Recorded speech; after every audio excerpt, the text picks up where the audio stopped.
साताऱ्यात गेल्या 24 तासांपासून जोरदार पाऊस पडतोय. वादळी वाऱ्याचा हा पाऊस पडत असल्यामुळे या ठिकाणी सातारा जिल्हा प्रशासनाच्या माध्यमातून रेड अलर्ट जारी करण्यात आला आहे. याचा फटका, या पावसाचा फटका देखील सातारा शहराला बसलेला आपल्याला पाहायला मिळतोय. सातारा शहरातील विसावा नाका परिसरात असणाऱ्या सातारा जिल्हा परिषद अध्यक्षांच्या बंगल्यासमोरील या ठिकाणी जे झाड आहे या ठिकाणी पडल्यामुळे मोठ्या प्रमाणावरती वाहतुकीचा खोळंबा झालेला पाहायला मिळतोय. बॉम्बे रेस्टॉरंट पासून जे पोवई नाका परिसरामध्ये जो जाणारा रस्ता आहे त्या रस्त्याचं कॉन्क्रिटीकरणाचं काम सुरू आहे. त्याच्यामुळे या ठिकाणी ट्रॅफिकची समस्या पाहायला मिळते. त्या दरम्यान हे झाड पडल्यामुळे मोठ्या प्रमाणात वाहतुकीचा खोळंबा आणि वाहतूक विस्कळीत झाल्याचं एकूणच चित्र समोर येत आहे. दरम्यान हे झाड पडल्यामुळे शाळकरी जे विद्यार्थी आहेत त्यांना देखील याचा नाहक त्रास होतोय.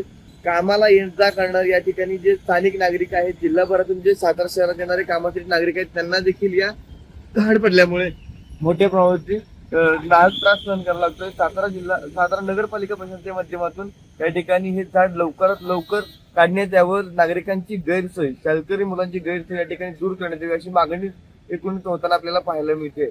Omkar Sonale, news uncut, Satara.